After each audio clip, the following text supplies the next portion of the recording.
महादेवी वर्मा का कवि व्यक्तित्व। महादेवी वर्मा के कवि व्यक्तित्व पर जब हम बात करते हैं तो छायावादी 4 प्रमुख कवियों में वे अलग महत्व रखने वाली रचनाकार के रूप में हमारे सामने आती हैं। उत्तर भारत में मीराबाई के बाद सबसे बड़ा रचनाकार व्यक्तित्व महादेवी वर्मा का है।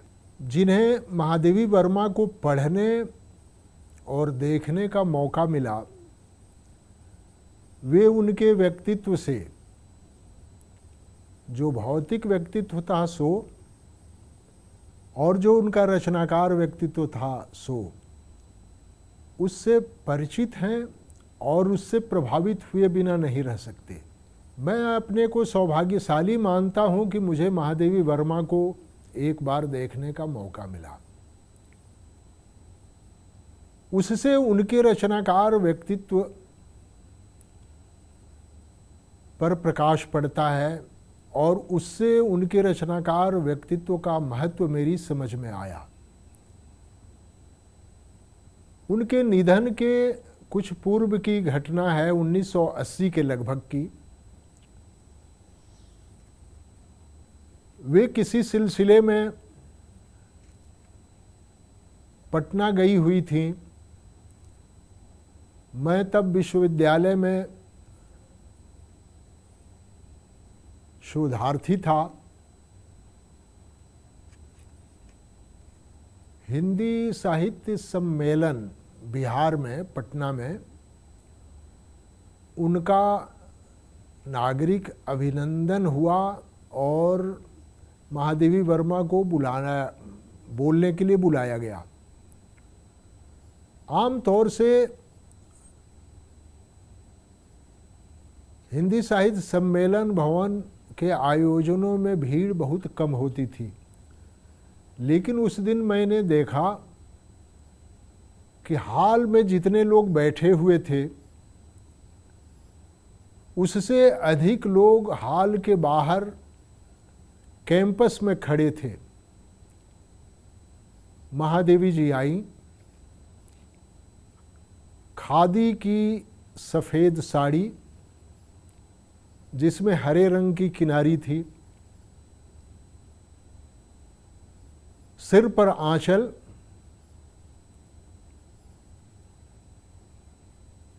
उनके व्यक्तित्व में एक गजब की आभा मैंने देखी। वे जब बोल रही थीं तो आवाज़ उनकी भारी थी, थोड़ी मर्दानी सी आवाज़, खड़खड़ाहट के साथ, लेकिन ये उनके व्यक्तित्व का जादू था कि अजीब सन्नाटा था, हाल के भीतर भी और हाल के बाहर भी। उतनी बड़ी भीड़ मैंने किसी रचनाकार को, किसी लेखक को, किसी कवि को सुनने के लिए इकट्ठी होती हो ये नहीं देखा था। इससे महादेवी वर्मा के प्रताप का पता चलता है, उनके व्यक्तित्व का पता चलता है कि उनकी सार्वजनिक उपस्थिति कितनी थी। ऐसी ही एक घटना का वर्णन ओंकार शरद ने किया है। ओंकार शरद ने कहा है कि एक बार महादेवी वर्मा बिहार के आरा शहर में किसी प्रोग्राम में गई। उनकी ट्रेन लेट थी, इसलिए वे रात में पहुंची, लेकिन ट्रेन लेट होने के बावजूद और रात होने के बावजूद काफ़ी बड़ी भीड़ स्टेशन पर उनके स्वागत में इकट्ठी थी। और महादेवी जी जब उतरी तो महादेवी जिंदाबाद के नारे लग रहे थे। यह दृश्य आम तौर पे किसी राजनीतिक व्यक्ति के लिए हम देखते हैं, किसी रचनाकार के लिए इस दृश्य की कल्पना भी कोई नहीं करता है, कम से कम हिंदी भाषी समाज में। लेकिन महादेवी जी का व्यक्तित्व ऐसा था जिसका जादू जनता के सिर पर चढ़कर बोलता था और जिनकी पहचान जनता के बीच एक बड़े रचनाकार की थी, बड़े लेखक की थी, बड़ी कवित्री की थी। लेकिन हिंदी आलोचना में दुर्भाग्य से महादेवी वर्मा को एक ऐसी रचनाकार के रूप में चिन्हित कर दिया गया कि वो विरह की कवित्री हैं, वो रहस्यवाद की कवित्री हैं, वो एकांत की कवित्री हैं। इस विरह और रहस्य और एकांत ने उनकी सार्वजनिक छवि का बहुत नुकसान किया। बहुत से बड़े आलोचकों ने उनकी कविता का जो मूल स्वर है उसकी जगह उनमें रहस्यवाद और विरह भावना ढूंढने की कोशिश की। रहस्य के पीछे की और विरह के पीछे की जो सामाजिक भावना है, उसके पीछे की जो सामाजिकता है, इसकी ओर लोगों ने कम ध्यान दिया। रामविलास शर्मा ने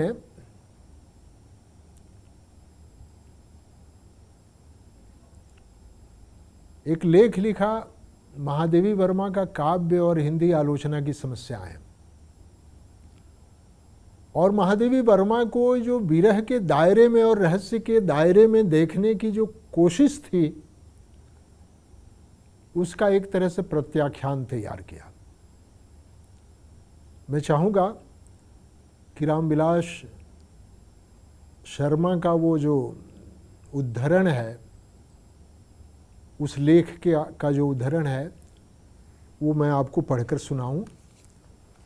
आप देखेंगे कि इसमें कि रामविलास जी ने कैसे उन सभी आलोचकों का जवाब दिया है जो महादेवी वर्मा को रहस्यवाद और विरह की चारदीवारी के भीतर कैद करना चाहते हैं। रामविलास जी का उद्धरण है, छायावादी कहे जाने वाले कवियों में महादेवी, ये रामचंद्र शुक्ल ने कहा था कि छायावादी कहे जाने वाले कवियों में महादेवी जी में रहस्य भावना सबसे अधिक है। रामविलास शर्मा जो आमतौर से शुक्ल जी के मत का समर्थन करते हैं, यहाँ असहमत होते हुए महादेवी जी के बारे में कहते हैं। रामविलास जी का उद्धरण है, महादेवी जी के काव्य साहित्य का मूल्यांकन करते हुए हिंदी आलोचकों ने साधारणतः उसके पीड़ावादी पलायनवादी तत्वों पर दृष्टि केंद्रित की है। कोई इन तत्वों को शाश्वत काव्य वस्तु सिद्ध करता है, कोई उन्हें लोक मंगल के अनुकूल बतलाता है, कोई उन्हें समाज विरोधी कहता है। इन तत्वों के मूल्यांकन में अंतर है, लेकिन इस बारे में सभी एकमत मालूम होते हैं कि महादेवी की काव्य वस्तु का निर्माण इन्हीं पीड़ावादी पलायनवादी तत्वों से हुआ है। ये रामविलास जी जब कह रहे हैं तो स्वाभाविक रूप से वे अपने पहले के आलोचकों की जो धारणाएं हैं महादेवी जी वर्मा के बारे में, उसका जवाब दे रहे हैं। यह कहने के बाद रामविलास शर्मा महादेवी वर्मा के सकारात्मक पक्ष का उल्लेख करते हुए कहते हैं, ये रामविलास शर्मा का उद्धरण है, महादेवी जी अपने गीतों में देवी के रूप में नहीं, ये देवी सिंगल इन्वर्टेड में है, मतलब यह है कि देवी पूज्य भाव में, चूंकि महादेवी वर्मा के नाम में देवी शब्द लगा हुआ है, महादेवी, तो उससे अलग करके कि वो पूज्य भाव में देवी नहीं है। रामविलास जी कहते हैं कि महादेवी जी अपने गीतों में देवी के रूप में नहीं, एक मानवी के रूप में दर्शन देती हैं। वे अपनी भाव व्यंजना में इस धरती पर काम करने वाली मनुष्य नामक प्राणी ही नहीं है, वरन उसका एक भेद नारी भी हैं। उनका नारीत्व सामाजिक सीमाओं के अंदर विकास के लिए पंख फड़फड़ाता है। उनकी यह व्याकुलता अनेक सांकेतिक रूपों में उनकी कविताओं में प्रकट होती है। आगे वे कहते हैं कि इसमें संदेह नहीं कि महादेवी जी के काव्य में पीड़ावादी, पलायनवादी तत्व मौजूद हैं, लेकिन उनकी उत्पत्ति और स्थिति का सही कारण तब हम अच्छी तरह जान सकेंगे जब हम उनके विरोधी तत्वों पर दृष्टिपात करेंगे। महादेवी जी और उनकी कविता का परिचय नीर भरी दुख की बदली या एकाकिनी बरसात कहकर नहीं दिया जा सकता। उन्हीं के शब्दों में उनका परिचय देना हो तो मैं यह पंक्ति उद्धृत करना चाहूँगा। रात के उर्मे दिवस की चाह का स्वर हूँ। आगे रामविलास जी कहते हैं कि निराला को छोड़कर किसी भी छायावादी कवि में जीवन की इतनी चाह नहीं है जितनी महादेवी वर्मा में है। महादेवी वर्मा को इस तरह से सही परिप्रेक्ष्य में रखते हुए रामविलास जी ने उन्हें छायावाद के एक विलक्षण रचनाकार के रूप में न सिर्फ देखा है बल्कि उनका मूल्यांकन भी किया है। महादेवी वर्मा छायावादियों में सबसे अधिक सामाजिक रूप से सक्रिय हैं। हम उनके जब जीवन प्रसंग को देखते हैं तो पाते हैं कि महादेवी ने गांधी जी पर कविता लिखी थी स्वतंत्रता आंदोलन में, और गांधी जी से मुलाकात होने पर अपने सारे आभूषण उन्हें दे दिए थे। उस ज़माने के जो बड़े नेता थे, डॉक्टर राजेंद्र प्रसाद, जवाहरलाल नेहरू आदि, उनसे महादेवी जी के व्यक्तिगत संबंध थे।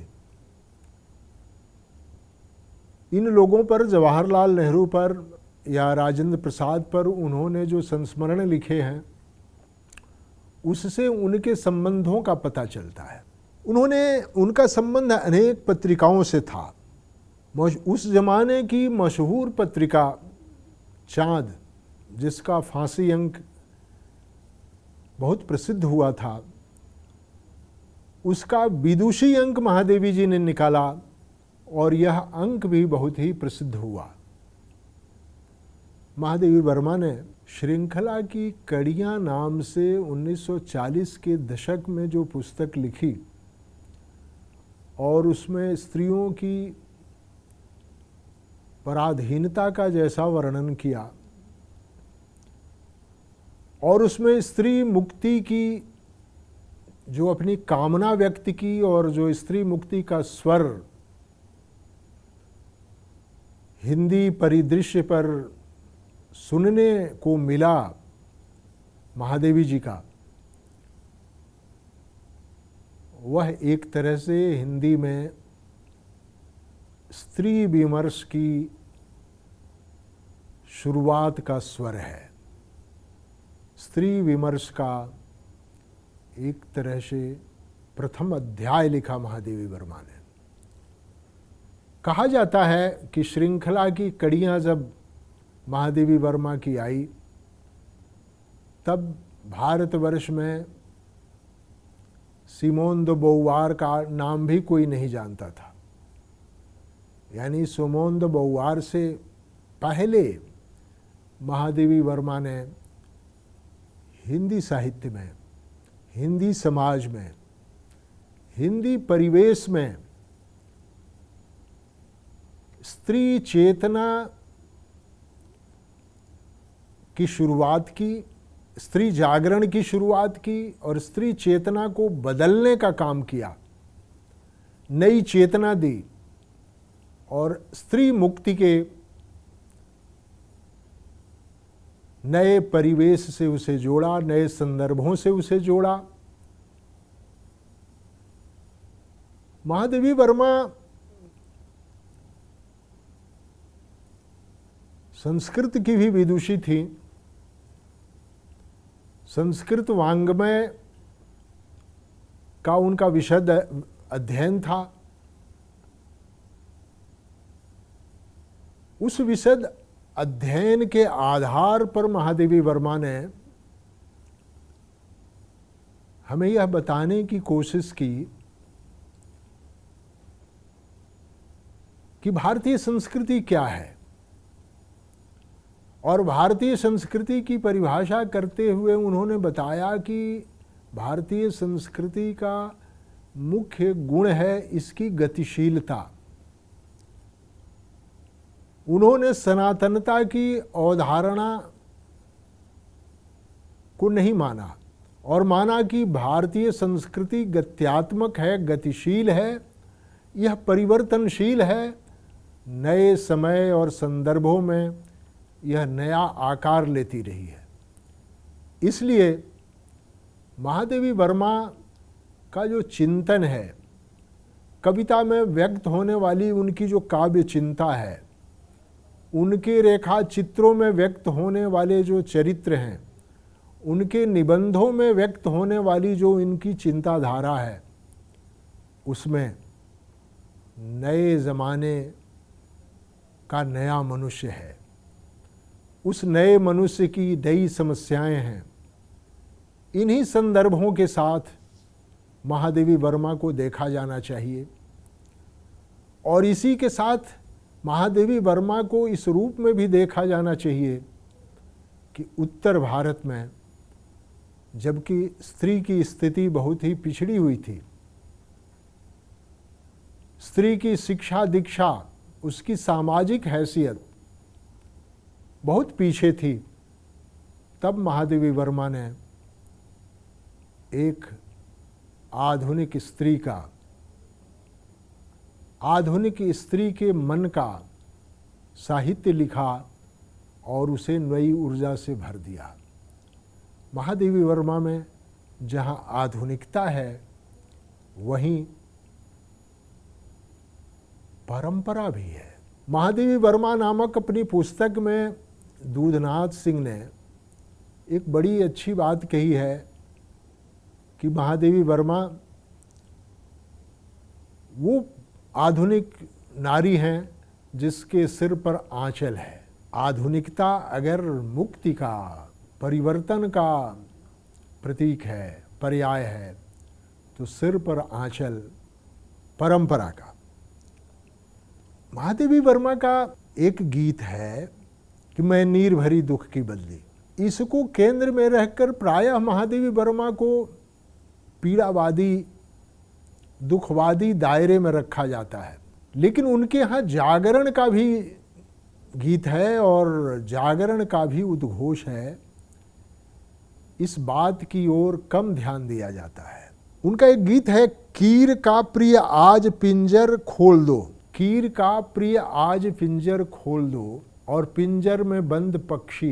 पिंजर बंदी गृह का प्रतीक है और पक्षी कैदी मनुष्य का प्रतीक है। मैं चाहता हूं कि कीर का प्रिय आज पिंजर खोल दो, इसमें जो महादेवी की चेतना है उसे समझने के लिए उस गीत का एक अंश पढ़कर आपके सामने सुनाऊं। पिंजर को खोलने का मतलब ही है मुक्त करना, उसे जो कैद है। उस गीत का अंश है, हो उठी है चंच छूकर तीलियां भी बेणु से स्वर, हो उठी है चंच छूकर तीलियां भी वेणु सस्वर, वंदिनी स्पंदित व्यथाले सिहरता जड़ मौन पिंजर, आज जड़ता में इसी को बोल दो, कीर का प्रिय आज पिंजर खोल दो, जग पड़ा छू अश्रुधारा, हत परों का विभव सारा, अब अलस बंदी युगों का ले उड़ेगा शिथिल कारा, पंख पर वे सफल सपने तोल दो, कीर का प्रिय आज पिंजर खोल दो। ये जो बंदी कीर है, पक्षी है, इसका पिंजर खोल दो, इसके जेल का दरवाज़ा खोल दो ताकि ये मुक्त हो जाए, क्योंकि इसे ये शिथिल कारा अब बंद करके नहीं रख सकती है। ये अपने पंखों पर सपनों को तौलना चाहता है। पंखों पर सपनों को तौलने का मतलब है यह नई उड़ान भरना चाहता है। इसे नई उड़ान के लिए मुक्त कर दो।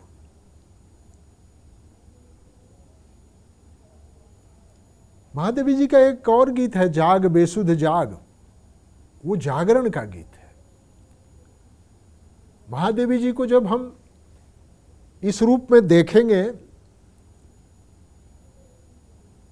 कि वे सिर्फ वेदना की कवित्री नहीं है, बल्कि वेदना से परे मुक्ति की भी कवित्री हैं।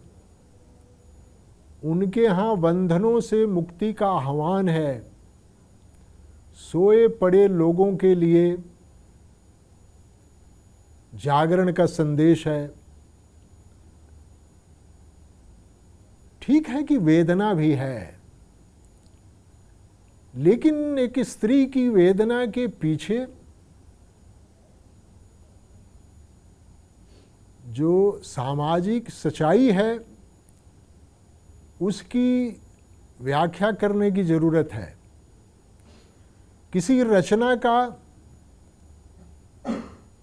जो सामाजिक धरातल होता है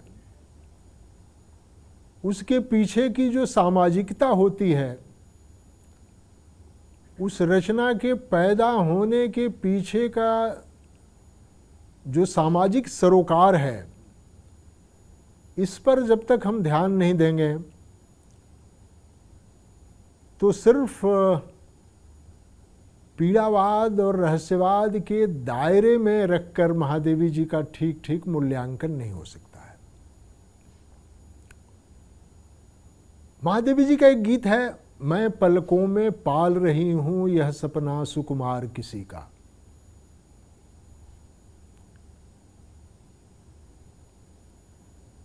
यह प्रेम गीत है, इसमें प्रतीक्षा है। एक स्त्री के जीवन में जो प्रतीक्षा है, प्रिय से मिलन की जो चाह है, उसमें विरह के जो क्षण है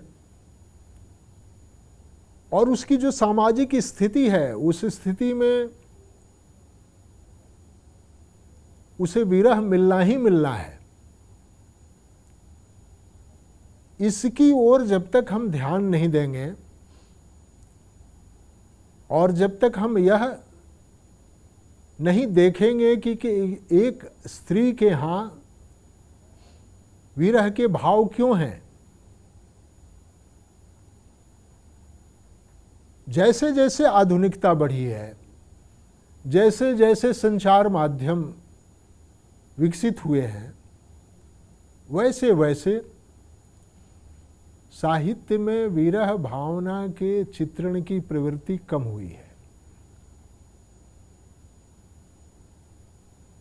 इसलिए महादेवी जी जब कहती हैं कि मैं पलकों में पाल रही हूं यह सपना सुकुमार किसी का,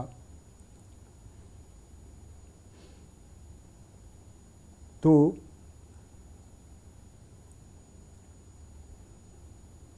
इसे विरह के भाव से न देखकर इस विरह के पीछे की जो सामाजिक सच्चाई है उसे रेखांकित करने की जरूरत है।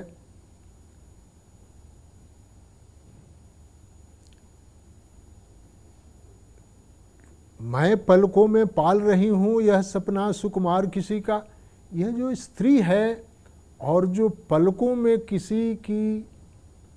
किसी का सपना पाले हुए है और जो सच्चाई में परिवर्तित नहीं होता है सपना, जो यथार्थ के धरातल पर नहीं उतरता है, उस सपने में जीने को वह स्त्री अभिशप्त है एक तरह से। उस स्त्री का चित्र, उस स्त्री के जीवन का यथार्थ, उस स्त्री के मर्म की बात, उस स्त्री के मन की गूंज महादेवी वर्मा की कविता का मुख्य स्वर है। महादेवी वर्मा को छायावादियों में वह महत्व नहीं मिला जिसकी वो हकदार थे। प्रायः उन्हें इसी पीड़ावाद के दायरे में रखकर देखा गया और उसका परिणाम यह हुआ कि महादेवी वर्मा आधुनिक मीरा बना दी गई। आधुनिक मीरा जब हम कहते हैं तो जाहिर है कि मध्यकाल की मीरा से जोड़कर देखते हैं। मीरा से तुलना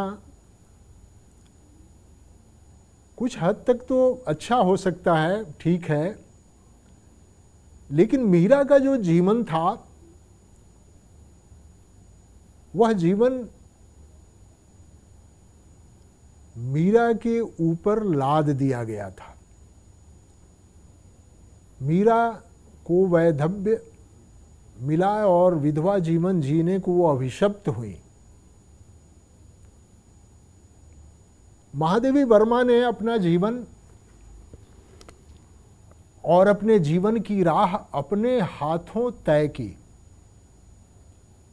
उनके जीवन की जो परिणति है वह उनकी इच्छा और उनके संकल्प का प्रतिफल है। आप जानते हैं कि उनका दाम्पत्य सफल नहीं रहा या एक तरह से अपूर्ण रहा। उसका वर्णन खुद महादेवी वर्मा ने किया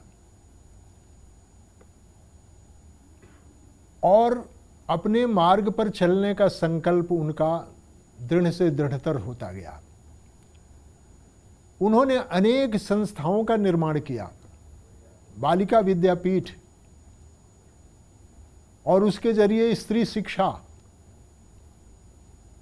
और इस तरह से स्वतंत्रता आंदोलन में गांधी का जो संकल्प था और गांधी का जो मंत्र था स्त्रियों को शिक्षित करने का, उसे बल मिला और महादेवी वर्मा उस रास्ते चलती रहीं। महादेवी वर्मा के संकल्प का पता इससे भी चलता है कि प्रारंभ में वे बौद्ध भिक्षुणी होने के लिए एक बौद्ध भिक्षु के सामने गईं। सब कुछ तय था कि वो बौद्ध भिक्षुणी बन जाएंगी, लेकिन जब उस बौद्ध भिक्षु ने, जिससे वो उन्हें दीक्षा लेनी थी, जब स्त्री को सामने पाकर बीच में पर्दा कर दिया और स्त्री मुख न देखने की बात की, तब पता चला महादेवी वर्मा को कि जिस धर्म में स्त्रियों से इतनी दूरी रखी जाती है उस धर्म में दीक्षित होकर मैं क्या करूंगी। इससे उनके संकल्प का पता चलता है। महादेवी वर्मा अपने संकल्प की धनी रचनाकार हैं। वे स्त्री मुक्ति की नई चेतना लेकर हिंदी में आने वाली रचनाकार हैं। महादेवी वर्मा के बिना आधुनिक हिंदी कविता पर बात हो नहीं सकती है। महादेवी वर्मा छायावाद का एक विशिष्ट स्त्री स्वर हैं। इन्हीं रूपों में महादेवी वर्मा को याद किया जाना चाहिए। शुक्रिया।